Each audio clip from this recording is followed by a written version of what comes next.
ಯಾವ ಹೂವು ಯಾರ ಮುಡಿಕೋ ಭಾಗ 172. ಎಲ್ಲರೂ ಬಟ್ಟೆಯನ್ನು ತೆಗೆದುಕೊಂಡ ಮೇಲೆ ವಿಕ್ರಮ್ ಬಿಲ್ ಪೇ ಮಾಡಿದ ನಂತರ ಒಡವೆ ತೆಗೆದುಕೊಳ್ಳಲು ಜ್ಯುವೆಲರಿ ಶಾಪ್ಗೆ ಬಂದರು. ವಿಕ್ರಮ್ಗೆ ಒಳಗೆ ಬರಲು ಇಷ್ಟವಿಲ್ಲದೆ ಹೊರಗೆ ನಿಂತ. ಅದನ್ನು ಗಮನಿಸಿದ ಪಲ್ಲವಿ ವಿಕ್ರಮ್ ಬಳಿ ಬಂದು, ಯಾಕಣ್ಣ ಇಲ್ಲೇ ನಿಂತ್ಬಿಟ್ರಿ, ಒಳಗೆ ಬನ್ನಿ ಎಂದಾಗ ವಿಕ್ರಮ್, ನಾನ್ ಯಾಕೆ ಒಳಗೆ ಬರಬೇಕು, ನೀವೆಲ್ರೂ ಹೋಗಿ ಸೆಲೆಕ್ಟ್ ಮಾಡಿದ್ಮೇಲೆ ಹೇಳಿ, ಕೊನೆಗೆ ಬಂದು ಬಿಲ್ ಪೇ ಮಾಡ್ತೀನಿ ಎಂದ. ಪಲ್ಲವಿ, ಅಣ್ಣ ನೀವು ಸೆಲೆಕ್ಟ್ ಮಾಡಿದ ಬಟ್ಟೆಗಳನ್ನ ಸಾನ್ವಿ ತಗೊಳ್ಳಿಲ್ಲ ಅಂತ ಬೇಜಾರಾಯ್ತಾ? ನೋಡಿ, ನಿಮ್ಗೆ ಸಾನ್ವಿ ಅಂದ್ರೆ ಎಷ್ಟು ಅಭಿಮಾನ ಅಂತ ನನ್ಗೆ ಗೊತ್ತು. ಪ್ಲೀಸ್ ಬೇಜಾರ್ ಮಾಡ್ಕೋಬೇಡಿ. ನಿಮ್ಮ ಆಸೆನ ನಾನು ನೆರವೇರಿಸ್ತೀನಿ. ಒಂದ್ ಐಡಿಯಾ, ನಾನು ಒಡವೆನ ಸಾನ್ವಿಗೆ ಹಾಕಿ ಚೆಕ್ ಮಾಡ್ತೀನಿ. ಆಗ ನೀವು ನೋಡಿ, ನಂತರ ನಾನು ನಿಮ್ಮ ಕಡೆ ನೋಡ್ತೀನಿ.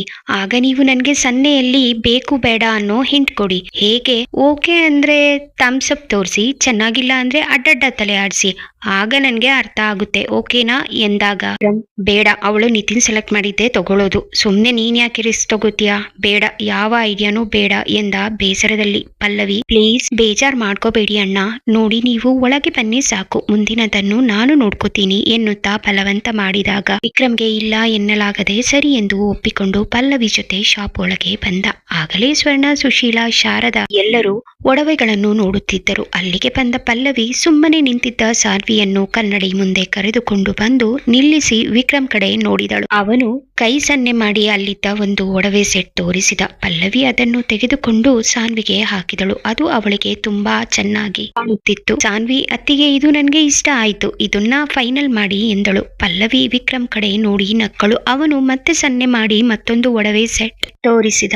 ಅದನ್ನು ಕೂಡ ಪಲ್ಲವಿ ಸಾನ್ವಿಗೆ ಹಾಕಿ ನೋಡಿ, ಸಾನ್ವಿ ಇದು ತುಂಬಾ ಚೆನ್ನಾಗಿದೆ. ಸಾನ್ವಿ, ಆಯ್ತು ಅತ್ತಿಗೆ, ಇದನ್ನು ಓಕೆ ಮಾಡಿ ಎಂದಳು. ಪಂಕಜ್ ಪಲ್ಲವಿ ವಿಕ್ರಮ್ ಮಾತನಾಡಿದ್ದನ್ನು ಕೇಳಿಸಿಕೊಂಡಿದ್ದ ಕಾರಣ ಅವನು ನಿತಿನ್ನನ್ನು ಒಳಗೆ ಹೋಗದಂತೆ ತಡೆದವನು. ನೋಡು ನಿತಿನ್, ನೀನು ಶಾಪ್ ಒಳಗೆ ಹೋಗ್ಬೇಡ ಎಂದವನು. ಪಲ್ಲವಿ ವಿಕ್ರಮ್ ಜೊತೆ ಮಾತನಾಡಿದ್ದನ್ನು ಹೇಳಿ ನಿತಿನ್, ಪಾಪ ವಿಕ್ರಮ್, ಅವನು ಸಾನ್ವಿ ತಾನು ಇಷ್ಟಪಟ್ಟಂತೆ ಇರಬೇಕು ಅಂತ ಆಸೆ ಪಡ್ತಿದ್ದಾನೆ. ಅದರ ಜೊತೆ ಸ್ವಲ್ಪ ಜಲಸ್ ಕೂಡ ಇದೆ, ಜಾಸ್ತಿ ಅಯ್ಯೋ ಅನ್ಸೋದು ಬೇಡ ಎಂದ. ಆಗ ನಿತಿನ್, ಸರಿ, ಆದಷ್ಟು ವಿಕ್ರಮ್ ಸಾನ್ವಿ ಜೊತೆಯಲ್ಲಿ ಇರೋ ತರ ನೋಡ್ಕೋಬೇಕು. ಶಾಪಿಂಗ್ ಮುಗಿದ್ಮೇಲೆ ಅಪ್ಪ ಅಮ್ಮನ್ನ ನಾನು ಕರ್ಕೊಂಡು ಹೋಗ್ತೀನಿ.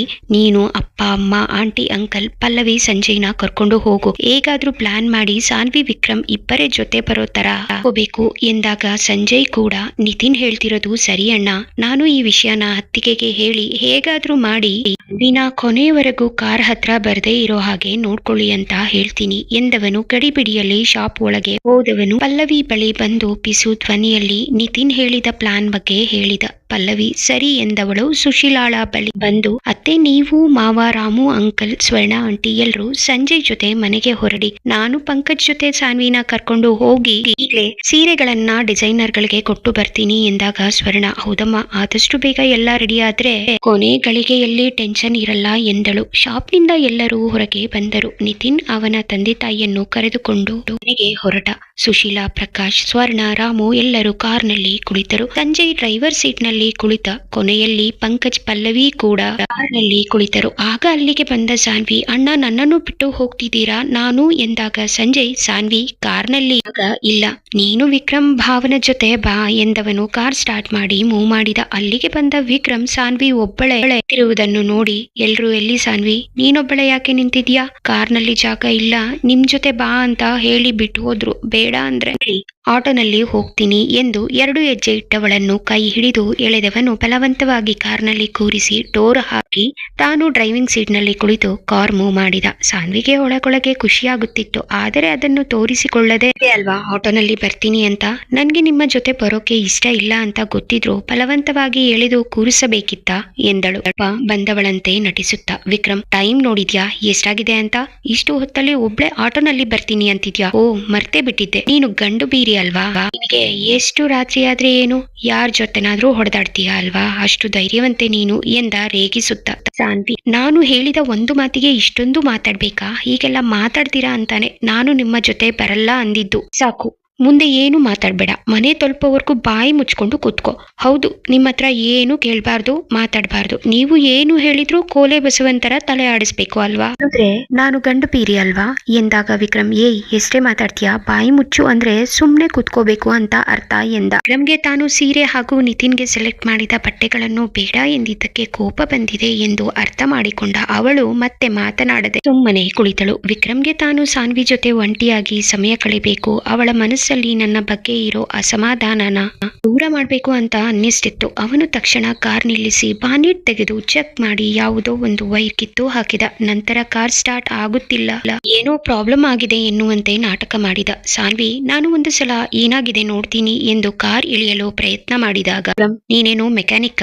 ಸುಮ್ನೆ ಕಾರ್ ಒಳಗೆ ಕೂತ್ಕೋ, ಹೊರಗೆ ಚಳಿ ಇದೆ. ಮೊದ್ಲೇ ನೀನು ಸೆನ್ಸಿಟಿವ್. ತೀರ್ಥ ತಗೊಂಡ್ರೆ ಶೀತ, ಮಂಗಳಾರತಿ ತಗೊಂಡ್ರೆ ಉಷ್ಣ ಎಂದವನು ಮನಸ್ಸಲ್ಲಿ ನಾವು ಹೋಗೋದು ತಡ ಆದ್ರೆ ಮನೆಯಲ್ಲಿ ಗಾಬರಿ ಆಗ್ತಾರೆ ಅನ್ನೋದನ್ನ ನೆನಪು ಮಾಡಿಕೊಂಡವನು ಫೋನ್ ತೆಗೆದು ಪಂಕಜ್ಗೆ ಕಾಲ್ ಮಾಡಿ, ಪಂಕಜ್, ಕಾರ್ ಪ್ರಾಬ್ಲಮ್ ಆಗಿದೆ, ರೆಡಿ ಆಗೋದು ಸ್ವಲ್ಪ ಲೇಟ್ ಆಗುತ್ತೆ, ಬಂದಿಲ್ಲ ಅಂತ ಗಾಬರಿ ಆಗ್ಬೇಡಿ, ಹಾಗಂತ ಅಪ್ಪ ಅಮ್ಮನಿಗೆ ಹೇಳು ಎಂದಾಗ ಪಂಕಜ್, ಸರಿ, ಆಗ್ಲೇ ತುಂಬಾ ಲೇಟ್ ಆಗಿದೆ, ನಾನೇ ಬೇರೆ ಕಾರ್ ತಗೊಂಡು ಬಂದು ಕರ್ಕೊಂಡು ಬರ್ತೀನಿ, ನಂತರ ಮೆಕ್ಯಾನಿಕ್ಗೆ ಕಾಲ್ ಮಾಡಿ ರೆಡಿ ಮಾಡಿಸಿದ್ರೆ ಆಯ್ತು ಎಂದಾಗ ವಿಕ್ರಮ್, ಇಲ್ಲ, ನಾನೇ ನೋಡಿ ರೆಡಿ ಮಾಡ್ಕೊಂಡು ಬರ್ತೀನಿ ಎಂದವನು ಅವನ ಮಾತಿನ ಕಡೆ ಗಮನ ಕೊಡದೆ ಕಾಲ್ ಕಟ್ ಮಾಡಿದ. ಪಂಕಜ್ ಕೂಡ ಅವರಿಬ್ಬರು ಒಟ್ಟಿಗೆ ಇದ್ರೆ ಒಳ್ಳೇದು ಅಂದುಕೊಂಡವನು ಎಲ್ಲರಿಗೂ ಕೇಳಿಸುವಂತೆ, ವಿಕ್ರಮ್ ಕಾರ್ ಏನೋ ಸ್ವಲ್ಪ ಪ್ರಾಬ್ಲಮ್ ಆಗಿದೆಯಂತೆ, ಅದನ್ನು ರೆಡಿ ಮಾಡ್ಕೊಂಡು ಬರೋದು ಸ್ವಲ್ಪ ಲೇಟ್ ಆಗತ್ತೆ, ನಿಮಗೆಲ್ಲ ಸುಸ್ತಾಗಿದೆ, ನೀವೆಲ್ಲರೂ ಊಟ ಮಾಡಿ ಮಲಗಿ, ನಾನು ಅವರಿಗೋಸ್ಕರ ಕಾಯ್ತೀನಿ ಎಂದಾಗ ಸ್ವರ್ಣ, ಇಲ್ಲಪ್ಪ, ನಾನೇ ಕಾಯ್ತೀನಿ, ನೀನು ಊಟ ಮಾಡಿ ಮಲಗು ಎಂದಾಗ ಸುಶೀಲಾ, ಸ್ವರ್ಣ, ಬೇಡ, ನಿಮಗೆ ತುಂಬಾ ಆಯಾಸ ಆಗಿದೆ,